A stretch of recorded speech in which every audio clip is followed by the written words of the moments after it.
sans plus tarder, nous allons créer un fichier CSS et puis rendre un peu joli notre page web.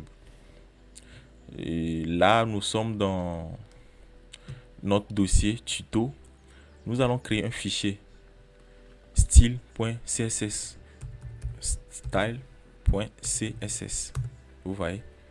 Donc, avec les icônes, ça c'est l'icône de HTML5 et ça c'est l'icône de CSS. Donc, nous allons créer notre fichier CSS.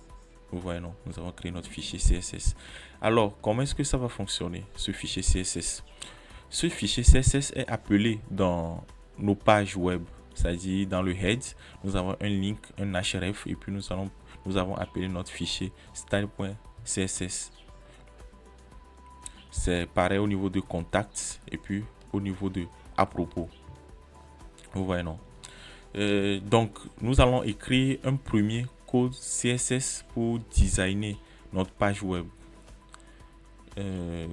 Qu'allons-nous faire premièrement? Nous allons changer l'arrière-plan de notre page. Vous allez voir ici. Lorsqu'on réactualise la page a un fond. Comment? La page a un fond blanc. Nous allons dans notre style. Nous allons l'appliquer au body parce que le body, c'est ce que nous voyons qui est blanc de l'autre côté.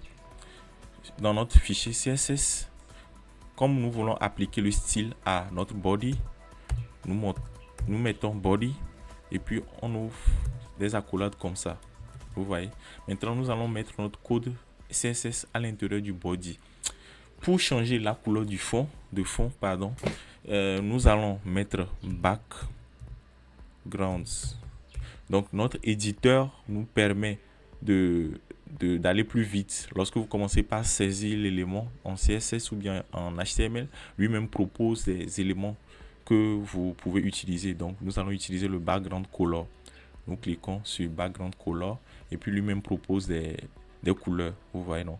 Donc, on peut essayer de prendre une couleur azur, par exemple. On fait enregistrer. Donc, vous allez voir que lorsqu'on réactualise notre page web, le fond blanc va changer un peu.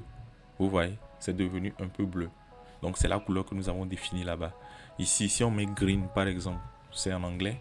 Green, par exemple, c'est-à-dire le fond de notre page sera vert. Vous voyez? Donc, nous allons toujours garder notre couleur azur que je trouve pas du tout mal. Ce n'est pas trop blanc et puis ce n'est pas trop sombre aussi. Donc, c'est notre fond azur. Donc, nous avons appliqué la couleur background à notre body. Vous voyez, non? Et donc, nous allons prendre un autre élément dans notre body et puis appliquer un style à cet élément.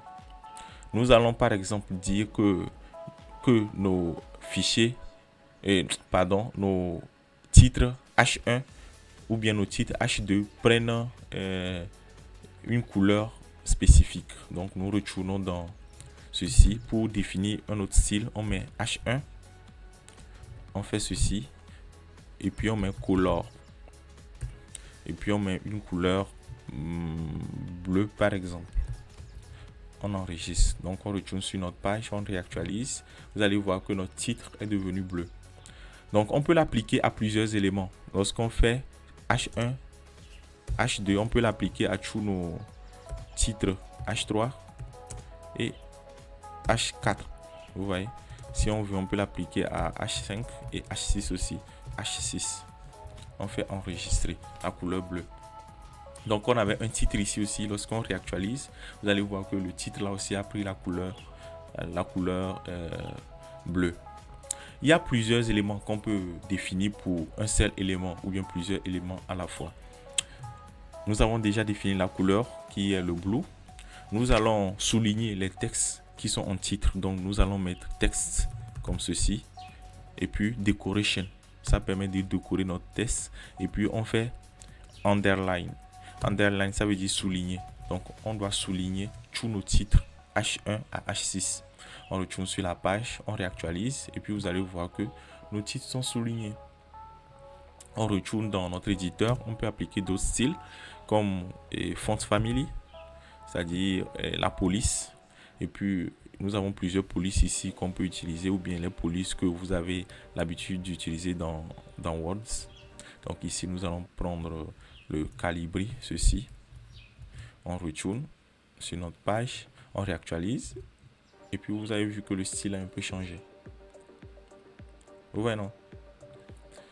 Donc, nous avons défini quelques styles à nos titres H1 jusqu'à H6. Nous allons prendre un autre élément, les paragraphes par exemple. Les paragraphes, nous allons donner un style à nos paragraphes. Donc pour donner un style à un paragraphe, on met P comme ceci, ça est le nom de la balise. Et puis on peut donner une bordure au paragraphe. Borda. 2 points. Et puis on met 2 pixels. On met solide. Et puis on met gris. Donc nous allons donner une bordure à tous nos paragraphes. Lorsqu'on revient ici, on réactualise, vous voyez. Donc nous avons donné une bordure à tous nos paragraphes. Ouais, non. Maintenant, pour aller plus vite, nous allons appliquer un style à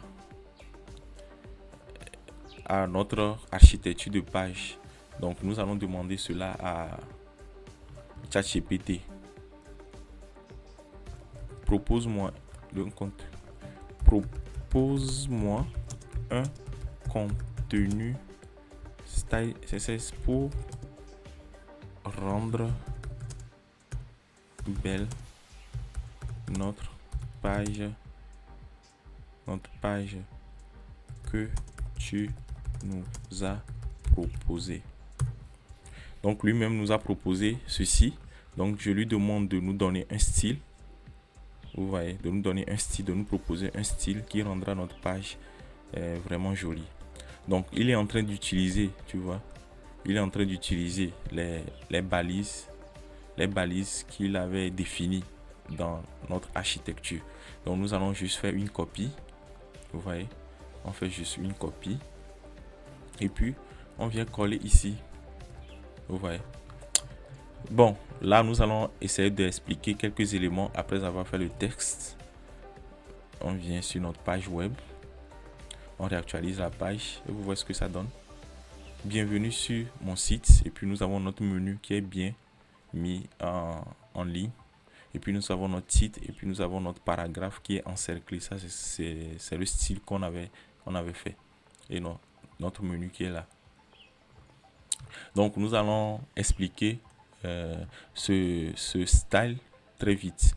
Donc ici nous avons importé un lien qui permet d'utiliser les polices de Google Fonts. Vous voyez, donc ça importe la librairie là qui permet d'utiliser d'autres polices de Google. Ici le all permet de donner des styles à tout élément qui est sur notre page. Donc pour tout élément nous avons donné un margin. Un margin c'est la page, c'est la marge extérieure. Vous voyez, c'est la marge extérieure de chaque élément. Le padding 2.0, c'est la marge intérieure de chaque élément. Et le box size, ça permet de faire un box de tout élément. Notre body, nous allons donner un autre style à notre body. Donc ça annule ce qu'on avait fait ici parce qu'on a un autre background ici. Ça annule ce qu'on avait ici. Vous voyez. Si par exemple ici, on met un background red par exemple, vous voyez. Si on met un background red, on enregistre. On vient sur notre page, on réactualise. Vous voyez, ça a pris le background red. Mais si on supprime ceci, ça va utiliser le background qu'on avait défini pour le body là. On réactualise. Et puis vous voyez, ça a remis notre background azur. Donc, on peut définir plusieurs styles à un même élément à plusieurs endroits. Mais c'est celui qui est le plus bas qui est utilisé. Par exemple, s'il y a un background ici et puis un autre background ici, c'est le background qui est en bas qui sera utilisé pour l'élément body. Au niveau de heads, ChatGPT nous a proposé un style. Ce style qui a un background, qui a une couleur qui a une marge interne et un text align qui est au center et un box shadow.